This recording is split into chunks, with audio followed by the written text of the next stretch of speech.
Maraming beses nang itinampok ng aming programa ang ilan sa mga nakatenggang proyekto sa iba't ibang lugar. Tulad ng footbridge na ito sa Philcoa sa Quezon City. Oktubre 2013 nang buksan sa publiko ang footbridge na may elevator.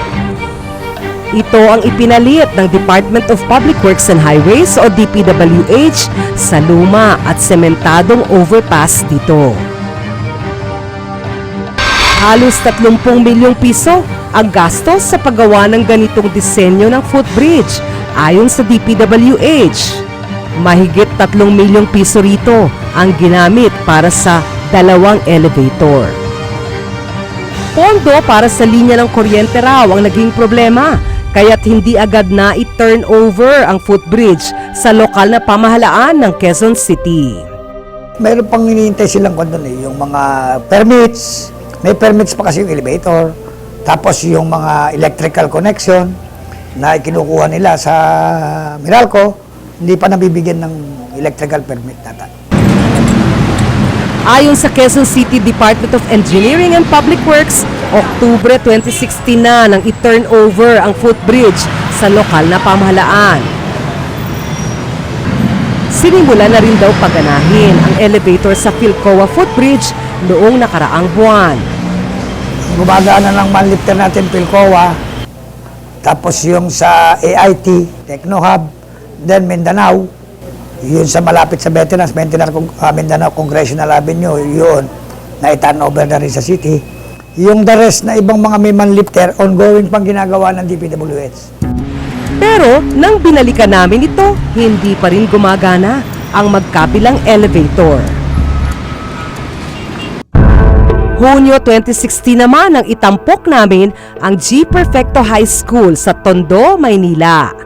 2013 o 3 taon na matapos gibain ang gusali dahil sa kalumaan. Isa ang G. Perfecto High School sa pinondohan ng Department of Education para sa pagpapagawa ng dagdag na gusali at silid-aralan. Mahigit 300 milyong piso ang halaga ng proyektong ito.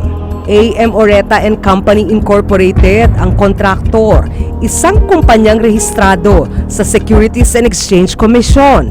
1 taon ang inilaan para sa pagpapatayo ng gusali. Pero mahigit 3 taon na, under construction pa rin ito. Paliwanag ng Department of Engineering and Public Works ng Maynila, ipinatigil ang demolisyon ng gusali kaya natagalan ang proyekto. Oktubre 2016 daw posibleng matapos ang konstruksyon. Binalikan namin sila noong Oktubre pero hindi pa rin ito tapos. 1 palapag lang ang naidagdag sa gusali. Dahil tag-ulan noon, kailangan pa raw ng 2 buwan para matapos ang isa pang palapag at ang bubong ng gusali. Nangakong muli ang Department of Public Works ng lungsod ng Maynila na tatapusin nila ito ng Disyembre 2016. Pero Pebrero 2017 na, hindi pa rin tapos ang gusali. Naantala raw ang kanilang supplier sa paghahatid ng mga materyales. December, merong mga delays on the part of sa sistema. Unang-una kasi yung Christmas season, medyo busy ang mga tao, and then yung kanilang suppliers ng mga ready mix, they don't want to go that place kasi medyo masikip, malugar. So nahihirapan yung contractor na maghanap ng ready mix na makakapasok doon na madali. And besides, yung mga ready mix kasi ayaw nila ng araw, nag-i-schedule sila sa gabi. Kaso ang planta naman, may mga previous schedule yan eh. So, sinisingit-singit lang naman ng schedule nila. May natitira pang 25% ng gusali na dapat tapusin. Target daw nilang makumpleto ito sa Abril. Extension nila up to April. Ito naman, magagamit naman to before yung sinasabi nila na school year, no? Hindi naman kami papayag na yan magpapasukan, hindi magagamit. Dahil malaking bagay yan sa mga estudyante. Nitong Hunyo, itinampok namin ang proyekto ng Department of Public Works and Highways o DPWH sa Padre Noval Street sa Maynila. Dapat ay solusyon sa baha at mabigat na daloy ng trapiko ang ginagawang kalsadang ito sa Padre Noval sa Sampaloc, Maynila. Pero tila kabaligtaran ang naging epekto nito. 13.2 milyon pesos ang halaga nito. Disyembre 2015 ay tapos na dapat ang kalsada. Dahil sa pagbubungkal sa kalsada, nasira ang ilang pasilidad sa barangay. Ayon sa binagong kontrata ng proyekto, dapat ay tapos na noong June 30, 2016 ang proyekto.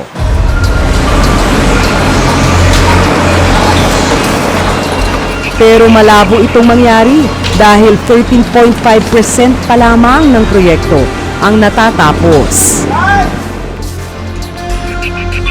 Ayon sa City Leoncio Construction and Trading, ang kontraktor ng proyekto naging balakid sa proyekto ng DPWH ang sumabay sa road construction project ng Manila City Hall at sewerage facility repair ng Maynilad sa Padre Noval. Dahil hindi aabot sa itinakdang June 30, 2016 deadline, binigyan ng hanggang August 8, 2016 ang kontraktor para tapusin ang proyekto. Nangako naman ang City Leoncio na tatapusin nila ito ng mas maaga sa July 15, 2016. 2 buwan matapos ang ibinigay na palugit, hindi pa rin natatapos ang ginagawang kalsada. Kita ko tapos na yung tabandang UST. Pero may kadugtong kasi ito, tabanda pang dulo. Kasi ito ang nagka-capture ng tubig sa area ng UST. Eh, hindi pa nga tapos yung sa dulo dahil meron yata daw ginagawang building na nakikiusap naman na huwag muna namin gawin yung tapat nila dahil ongoing yung pagkokongkreto nila ng structure. No? Kaya ang mga residente sa Pinoval patuloy ang kalbaryo. Magpiperwisyo talaga dahil lalo na yung two-way na daanan. Imbis na two-way ang makukan, naging one-way lang. Doon pa nagkakaroon ng argumento ng bawat sasakyan yan. Wala kaming ilaw sa gabi, madilim. Gawa ng ginagawa nila. Wala malaking perwisyo sa amin yan. Kita mo yan, mga sarado yung mga ano dito. Ayon sa DPWH, minamadali naman nila ang proyekto. Ang sa akin lang, yung mga project na ginagawa namin ngayon, sinasabi ko sa mga district engineer na kailan tapusin natin yan ng November 30. Dahil pagpasok ng December, it's already talagang